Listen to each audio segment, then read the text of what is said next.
So my dream job guest today is a dear friend who has spent a career building stages for other people's work. She's a highly awarded filmmaker. She is the founder of the women's empowerment production company, Women Rising. She was even named an architect of change by Maria Shriver.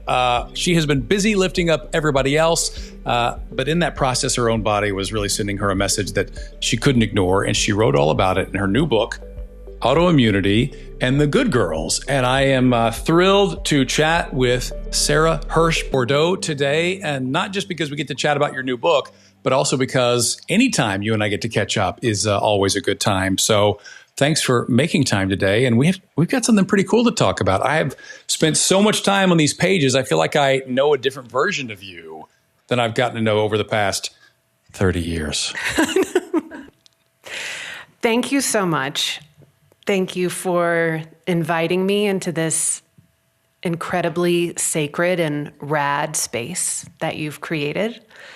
And it's just an honor to be in a time where a woman's voice and an artist can be known by her name. And right now, there are so many fantastically gifted and wise women being published. I'm at the back of that bus, but I am so excited and nervous for this process. So I appreciate you having me on. Well, I can understand. I understand nerves, certainly, but for our listeners and viewers today, our friendship goes back to our time as undergrads at TCU, where we both were students back. I'm not even going to name the year, but got to know each other there, and then randomly reconnected when you lived in Los Angeles, which you talk about in the book. But just really appreciate your friendship and want to get to the book, obviously, in a minute. But I'm curious, given the fact that this is the Dream Job podcast, and you have so many job titles that you have collected over the course of your career, when someone at a dinner party says to you, Sara, what do you do for a living? What do you tell them? First of all, I love that you posed it as titles I've collected, like a menagerie of like small little potteries with like initials or something, like old school Disneyland little figurines. I don't know if I've collected them as much as I've really loved saying yes to invitations for spaces and creations that I haven't done yet. What do I say now? Now I say that I am a writer and director of stages and screens for female stories. That's a pretty all-encompassing umbrella that I think you've created. I think the reason that you've had so many of those different job titles over the years is because you are somebody who is multifaceted, multi-talented. Whether it was your time spent in marketing, and more recently your time spent in storytelling, and in and now kind of chronicling, your own evolution as an author. I feel like you're someone who I wouldn't say thrives with new challenges as much as it is that process really stimulates you. Yeah, well, the rote would not appeal to you. But it's the same thing as you. It's as a journalist and as such a consummate interviewer, you love to get behind the veil. You love to get behind the veil of the psyche and the challenge and the trial and the triumph. And, we're the same in that. I mean, I love being on the other side of this camera far more than I love being on this one. I mean, I have a whole new respect for all of the women and girls who I've put on this side of the camera. But I think that I've just been really curious by nature, always. I am fascinated with the backstory. And I think that the story behind the story is always something that I am not just curious about, but wondering about. And I think that in a time that we're in, especially when, women and girls are just getting to this side of the camera in the last, few decades. I mean, this is still really fresh for us. And for me to be able to not only create some of those spaces, but point the camera in their direction, I just am really inspired by, I think, quite honestly, a journey. And we've talked about this before. Like a hero's journey is different than a heroine's journey. A hero's journey is far and wide, and it's Gladiator, and it's Ridley Scott, right? And it is The Hobbit, and it is Peter Jackson, and it is a journey that is travailing over different topographies around the world. The heroine's journey is much more internal, and it is much more quiet. And I think that sometimes we need a little bit of encouragement to bring out our stories for spaces like yours. And I think that we're just in a time where it's thrilling to see more and more women get the chance, I think, to speak up. That's still new. You did so in your book, and I want to get to the book, and I imagine a lot of people who might be checking out this podcast, maybe it's the first time for them, are doing so because they've heard about the book or heard about your work as an author. But I want to set the stage for, people about your journey to this point professionally, because I think storytelling, that idea is a through line. Started your career out of TCU, in marketing at Estee Lauder, and that's obviously a form of storytelling. And you talk about this a lot in the book, that kind of journey, because you went from there and had these kind of dynamic experiences. So for folks who are coming across you for the first time, how would you give them the kind of like quick lowdown of your professional journey in getting to this point?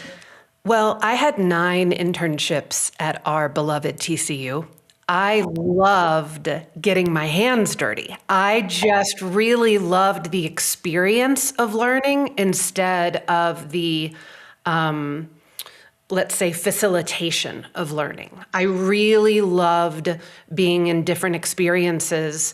So by the time I graduated college, I had a lot of internships under my belt, and I started my career at the Estee Lauder companies in New York City. Still to this day, a hallowed ground on my walk.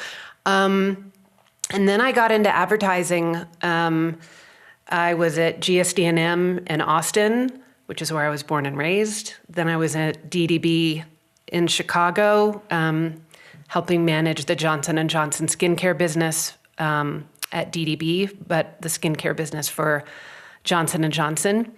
Then I moved to LA, and I got to do strategic partnerships for eBay and the Grammy Awards through a fantastic, hard-working, small entertainment marketing firm called First Fireworks, which I need to know if they're still around, come to think of it. Anyway, then I was recruited at a couple of the film studios to run digital marketing. And I just loved it all. But I wasn't really on the creator side of the story. I was on the marketing side of the story. And it was an honor to be trusted with other people's creations. And then they go into the marketer's hands, and it's how do you basically steward these creations into the hands of a potential audience? And how do you bring it forward in a way that feels authentic, thrilling, and urgent? Yeah. again, the through line there, I think, is the story and the challenge that comes with that, because it is a puzzle, right? Anytime you are telling a story, it's okay. Let's figure this out, and how do we tell this authentically? How do we tell this in a way that hasn't been told before? How does it resonate with the audience? Who is the audience? What's the medium? There's so many different aspects to that. And how do they need to hear it? Yeah, sure. But you kind of said it yourself. You are in the business of telling other people's story and doing it well. And at some point you realize, I have some stories I'd like to tell too. It wasn't until, I think sometimes, and I know you and I have talked about this privately, but sometimes catalysts in our work and career and life occur that are cozy. And sometimes catalysts occur that feel a little bit more crushing. And both are welcome, right? Especially when you get to our age, you get to this, 39. You get to this level of experience where you realize that wisdom is earned, it isn't handed. And within that kind of pot of hopefully advice that we're able to pass along to other people, it's this contrast of we've actually made bigger decisions, on the other hand, of things that haven't worked for hopefully our betterment and the betterment of other people, than we have made big decisions from times where everything has been easy or natural or coasty, I think for me, I learned through a very difficult experience with a former boss that really taught me a dynamic about women competing against other women. I have younger twin brothers. I don't have any sisters. I'm the eldest daughter and granddaughter of a very big Southern Lebanese family that I'm very proud of. Also the eldest grandchild on the other side of my dad's family. And I think for me, I just always was sort of in this female Pied Piper role, come with me, let's keep, let's try this, or let's do this over here. And the feeling that I had very intrinsically was, let's rise together. It didn't occur to me until it occurred to me that women very commonly feel very threatened by one another.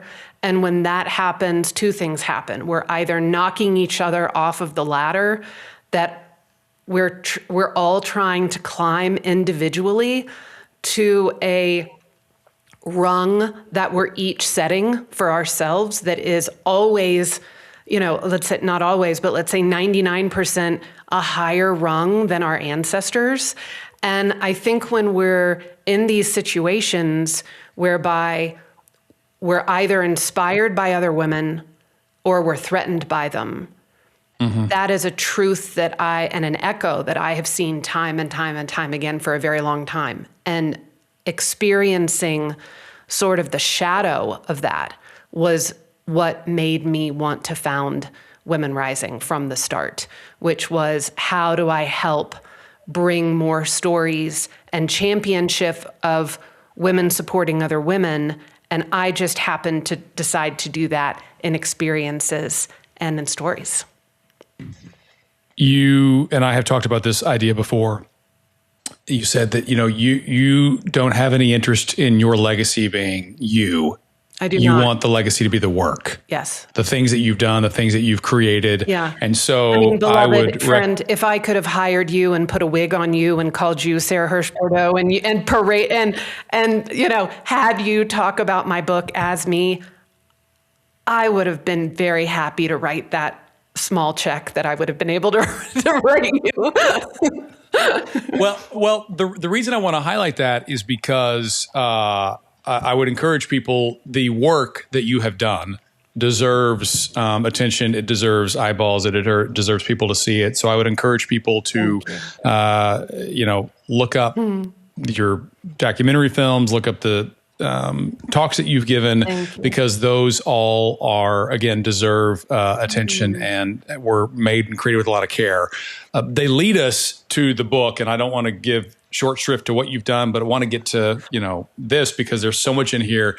And like I said before, I think that, it's the reason why you're stepping out of your comfort zone and doing podcast interviews and all that stuff. I know. Where's a beta block? Where's a good beta blocker when a girl needs one? That's really the question of the day. Yeah. So you, to encapsulate and fast forward, you are in this career storyteller from a marketing side, transitioning to storyteller from a creative side, kind of two sides of the same coin there. And all along, you are dealing with a variety of health issues that I imagine at the time felt disconnected. At some point, the light bulb comes on, and that provides the basis for deciding to write a book about it. That hat, was there a moment that you're like, okay, this is what I have to do, and this is another rung on the ladder, another chapter, to use a book reference? Was there a light bulb moment you're like, this is the next thing I'm going to tackle? If you had asked me if I had ambition to become a writer, I would have said no until probably 3.5 years ago. It wasn't really like a hill that I felt that I was destined to climb, even though my work has comfortably gone from bigger places to smaller creative womb rooms over the years. For me, I would say that the big aha was, I was diagnosed with an autoimmune disease. And for those out there that don't know what an autoimmune disease is, so the book is called Autoimmunity and the Good Girls. And an autoimmune disease is when basically your immune system, instead of being able to distinguish and recognize between healthy cells and unhealthy cells, or safe cells and dangerous cells, it is unable to recognize itself any longer. And it begins to attack itself, and the immune system goes to war inside of you. And it can basically catalyze and look a number of different, quote, diseases. And, there are over 100 of them. For me, I was diagnosed with something called Hashimoto's, which I have a feeling a lot of your listeners and friends out there, it is thyroid disease. Basically, it means that you have an underactive thyroid. And for me, I started hearing this more and more, Mark. I started hearing that women around me were being diagnosed with Graves' or Hashimoto's or celiac. And all of a sudden, the light bulb was, every woman who's telling me they're getting diagnosed with something in an autoimmune category is like me. They're either the eldest or the only daughter in their family. And I found that fascinating. I found that, has anyone done anything on that? How can I find more about that? Not to age ourselves, but do you remember the movie Working Girl? Yeah. Okay. Do you remember the moment when Melanie Griffith, right? Exactly. And yep. Out there, it is an OG film. Please watch it. It is a wonderful film. But there's this moment when Melanie Griffith is asked, "How did you get this big idea?" And she pulls out this old tattered newspaper article, and she said, "I read about this, and that's when I had the idea." This was the light bulb for me. It was the women around me were being diagnosed. And then I would ask them, what we had in common, and eldest or only daughter. And then I started doing focus groups in my apartment. And sure enough, other women that were being diagnosed were either the eldest or the only daughter. And then I had interns and volunteers with me at the time. NIH hadn't done anything about this. CDC hadn't done anything about this. And there was no through line out there about autoimmune disease and birth order. And I thought, I'm just like a dog with a bone. Like I really wanted to learn more. And so 3 years ago, I put my saved pennies together and greenlit the first quantitative and qualitative research at the intersection of female empowerment and autoimmune disease in American women, 1,000 women.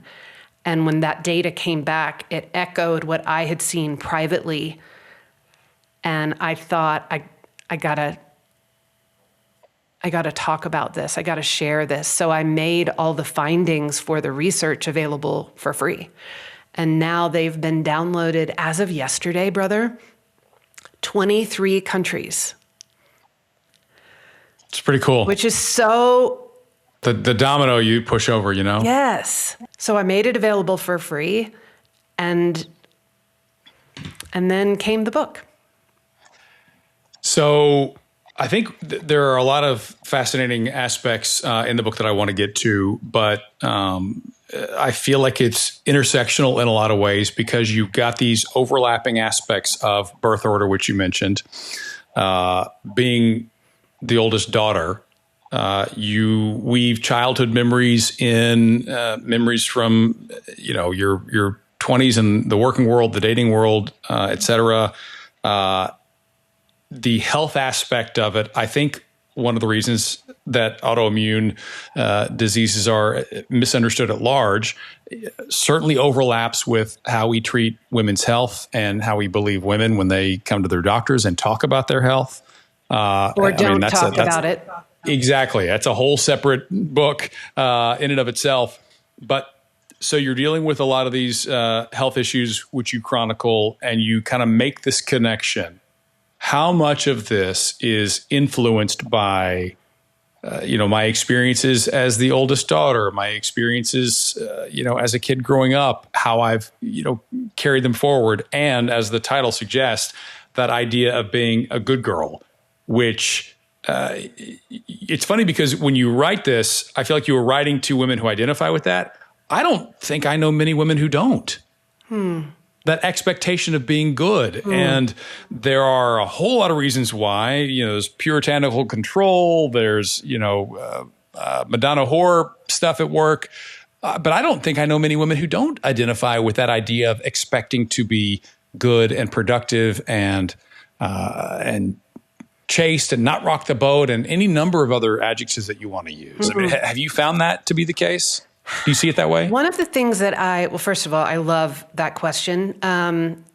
What I think the tack I want to take on the answer is that the other through line that felt very, very timely was that it was beyond a birth order. It included women who define themselves as caretakers, which is an archetype, which is... It's an additional layer. It's an additional layer. So it's like, do you have a tendency to feel responsible for other women, other people in your family's happiness, comfort, safety on a regular basis? Was that conditioned in your girlhood? Yes. Were there times when you felt that you were safer when you were silent? Yes. Were there elements of your girlhood whereby you felt when you expressed needs that you were punished or called high maintenance or sent to your room because you were being too needy? These patterns and conditioning of self-neglect, self-abandonment, self-deprioritization, these are patterns that we learned in girlhood. Now, who are the girls that don't feel that way is the question that you posed. And I would say that not only did I interview eldest daughters and only daughters for the book, but I also interviewed middle daughters and youngest daughters. And I am here to say that there is a DNA cooking in a lot of the youngest and middle daughters that I spoke with, and they had an element and an arena and a set of permissions of a lot of freedom. They had a lot of room to move. They had a lot of room to mess up and fall down and get dirty. They weren't responsible per se, as much as the eldest daughters were. Their responsibilities were a little bit more like, I got to be a kid. I got to go out and play. My eldest daughter had to actually be responsible and the helper, but I didn't really have to do that. Now, that said, there are a lot of youngest daughters, brother, who I interviewed who very, very much were the caretaker of their family. And in that way, they and their sort of sets of conditioning more align with an eldest daughter. So I'd like to kind of broaden it to the insight that got me into this, wild, deliciously fascinating rabbit hole was very much the eldest daughter tangent, but what rose to the top was the caretaker archetype. That is the one that I believe that that is really deserving of more time, care, and rewiring. Again, in the book, you connect the dots between those emotional expectations and experiences and the physical manifestations of them in your health. And I think I mentioned kind of the book being intersectional because in so many ways it's about the empowerment and kind of reclaiming who you authentically are. It's also about, okay, this affects these aspects of me physically, my health as well. And whether it is with autoimmune diseases or just at large, I think, medicine is not well structured to research those connections. But as you kind of present them here, so much of it is about that specific experience that you had and so many other women had too. And I highlighted so many sections that I wanted to get to. I mentioned already that idea that, I don't think I know many women who don't have some of those expectations of being the good girl, but you add that additional layer of the caretaker, and that is unique. That is an additional burden. And whether it is of family members, children, whatever, it comes in a lot of forms. But I think an aspect that's got to be tricky is for a lot of people, faith plays a role in that too. Yes. We are called to be this version of a woman. Maybe we see this demonstrated biblically, and I believe in this idea of death to self. And then you contrast that with the idea that you're told in the airplane, you need to put your oxygen mask on first, or you can't be a help to anybody else. Have you been able to, this is the longest question ever. Have you been able to find the line for yourself, or are you still finding it? Or you blown it all up?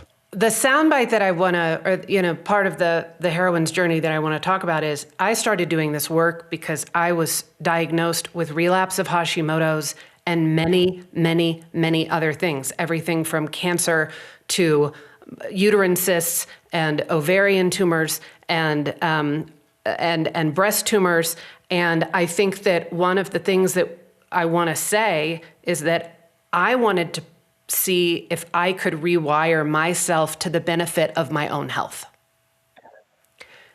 And spoiler, I was. All of the diagnoses that I was given right before I started this work have now all been in remission or have disappeared. And so the pursuit of the research and the hundreds and hundreds of other citations within other experts that are all in the mind-body space of proving this out, self-suppression has been proven to make us sick for decades. And that's just really coming to the fore.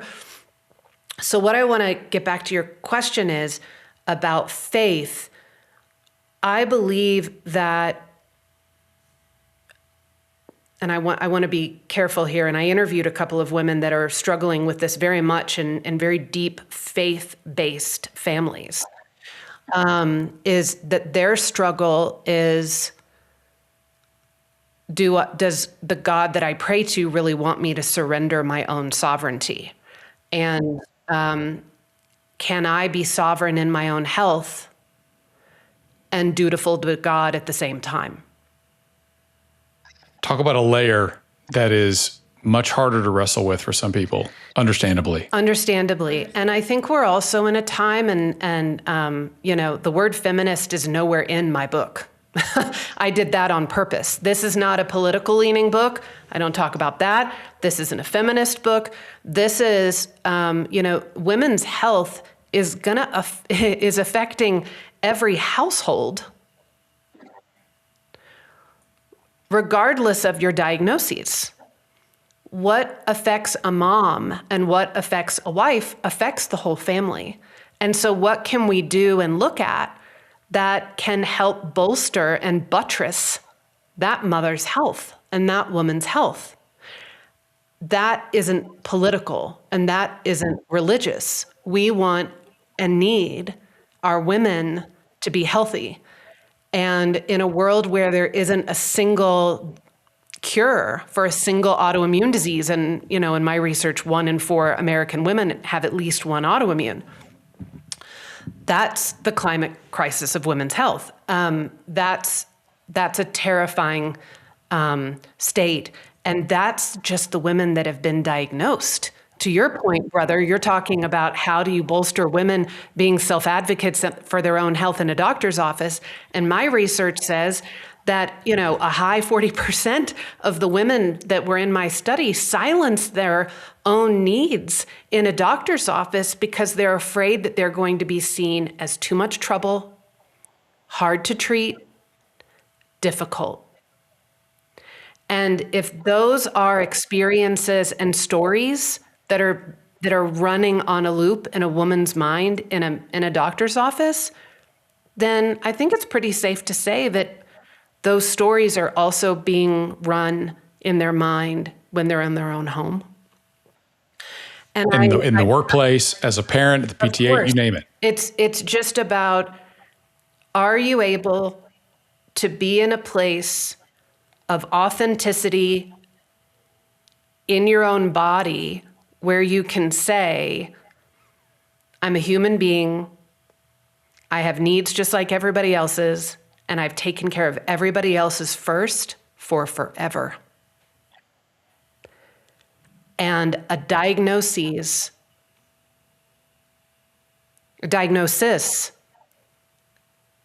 should be that moment of, it's my turn. It's unfortunate that a diagnosis is required, but when we're in a world where, you've heard this adage forever, there's a whisper to try to get your attention, and when you don't listen to the whisper, there's a tap, and when you don't listen to the tap, it's a shove, and when you don't listen to the shove, it knocks you over. Good girls aren't paying attention because they're hardwired to prioritize other people's needs first. They're not paying attention, and they're not prioritizing what they need and what they need to receive and ask for until it gets to the shove. And I just really want there to be a conversation about how do we help them listen to the whisper. And I wasn't good at that until I had to get good at that because I was diagnosed with so much myself. A lot to unpack with what you just shared, but I want to get back to the word that you just mentioned because I do have it in my list of questions I wanted to bring up. And you said that the book doesn't contain the word feminist or feminism. Mm-hmm. I'm sure that was a conscious choice given the way you just phrased that. What does that word mean to you when you hear it? To me, that word has a charge to it that I simply feel like might be a little bit dated. Distracts from the goals. I'm here, I believe that, women's rights are human rights. I believe that women's health is about family health. I believe that, women speaking up for what they need in my research we have an issue. We have a problem when women aren't able to even know where to find their needs, because most of us don't have any fucking practice with that. We weren't raised to have needs. We were raised to meet the needs of other people. We weren't raised to have a list of wants, maybe unless it was a Christmas wish list. You know, there were containers for those needs, right? Does that, and wants for that matter. And I think when it's allowed, when it's not, how it should be presented, when it's invited. When it's invited. And we're coming up upon Mother's Day in a couple of weeks.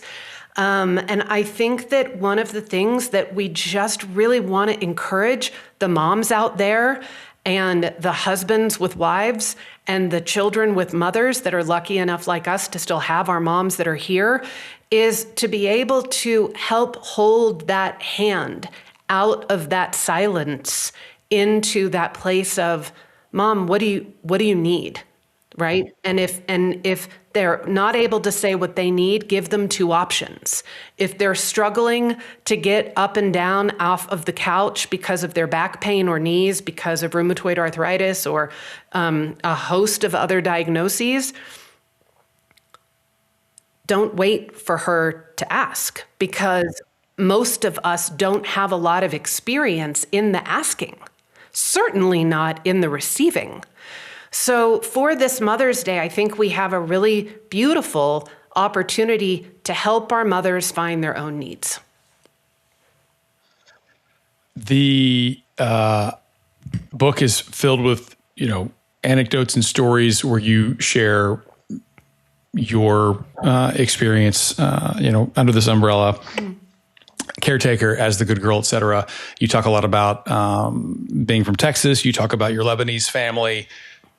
Which one of those do you think has a greater impact? Because geography is a character here too. Has a greater impact or had a greater impact on you and your upbringing? It's a really good question. It's one of the questions I asked one of the experts. So I interviewed about 30 people at the end of the book, clocked. Yeah, this will speak to you. I think it was 70, 80 hours of interviews for the book.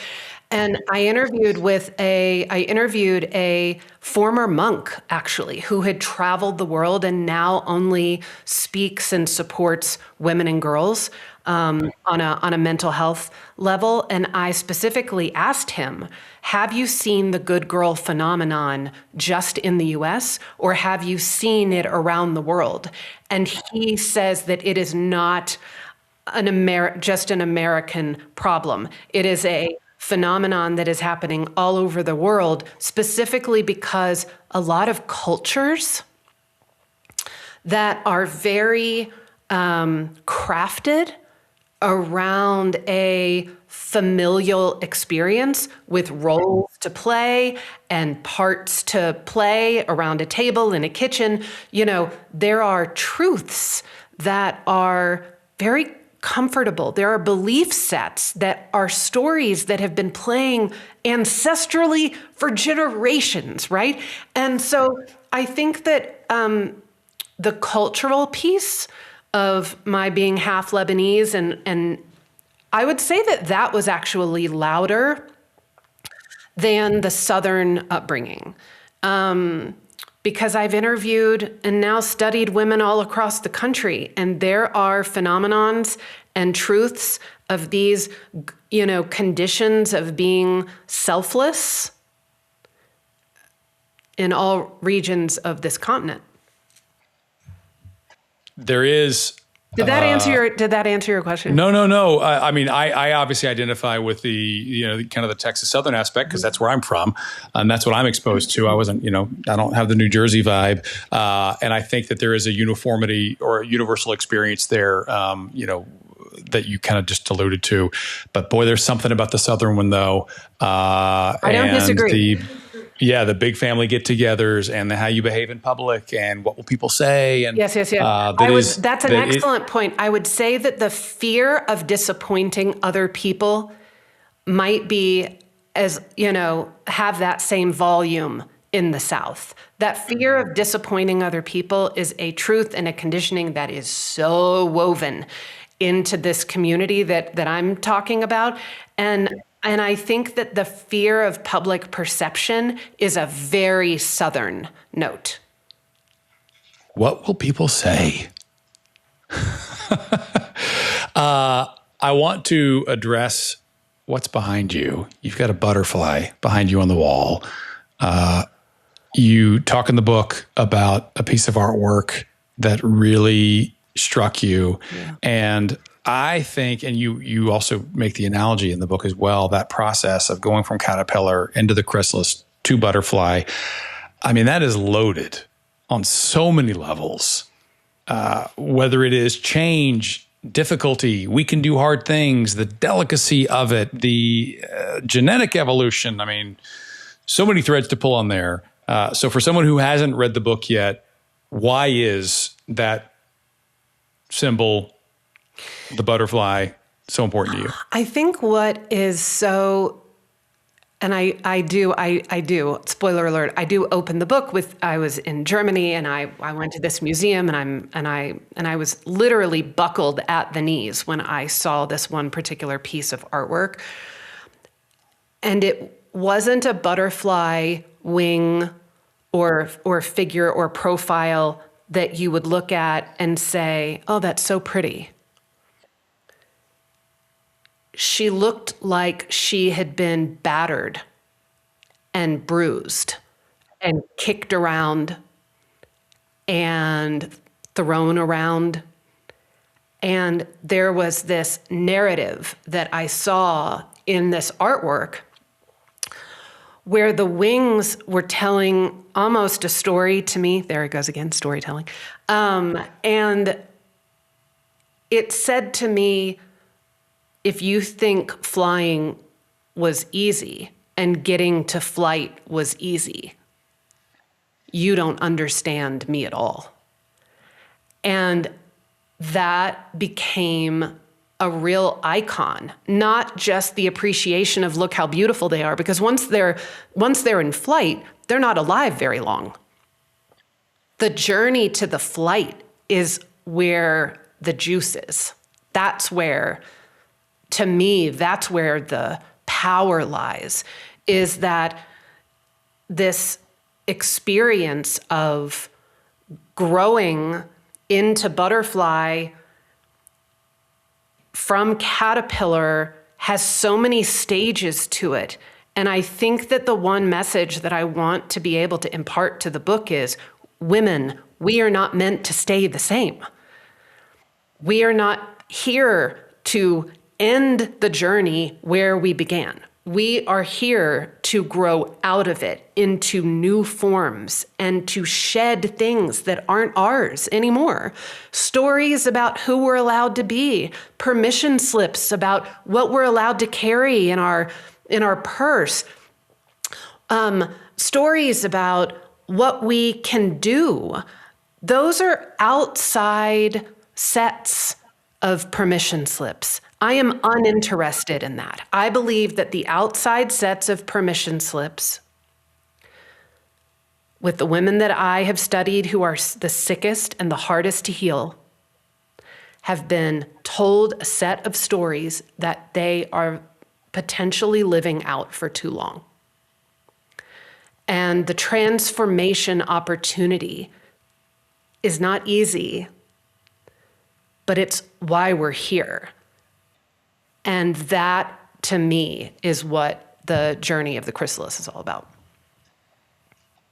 I find it riveting just because, again, it is so analogous to so many life experiences. I think there's so many lessons you can pull out of that. I mean, one of them for me is that idea of, the butterfly gets out and you cannot rush it. You've got to let those wings unfurl and grow stronger on their own. If you do rush it, you're going to kill the butterfly before it even takes off. The idea of the chrysalis and the evolution, and it's hard. I think that's another thing, is like good things almost have to be hard or else they wouldn't be as good in a lot of cases. So anyway, so many analogies, and obviously people should read the book to read about more of them. But I imagine, despite the fact that the title is about autoimmunity and the good girls, that there is a lot in here that women who've never struggled with health issues will still relate to. And as someone who I think was raised to be a good guy, that resonated for me about what's allowed, who you're supposed to be, disappointing other people, evolution of self. So I feel like this is a book that you could have never had a health struggle, and you will find something in. What is your hope when it's all said and done? We talked about your work. You want it to be your legacy. So what are you hoping the book will do? Fast forward down the road and you look back at this. I mean, I hope that it reaches the women and loved ones that she's meant to. I hope very much that the medicine by language and intention that is woven into this work, that it unlocks a little piece for you, and that it, let's say, helps walk you one step forward from where you are. I'm not a doctor. I'm not a scientist. I don't pretend to be either, but I've interviewed all of them. And that's what was important to me about treating the book like a literary documentary, is that that's what I know how to do. Right. I know how to take the story of a woman, and I know how to weave that with experts and other women like her. I know how to toss in just a little bit of transcendent magic that somehow comes to being along the way.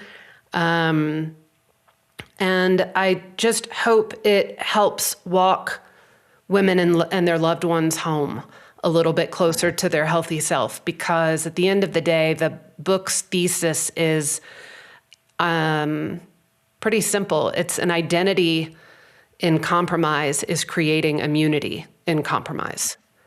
And the whole book is about supporting that the more authentic you are, the healthier you're going to stay.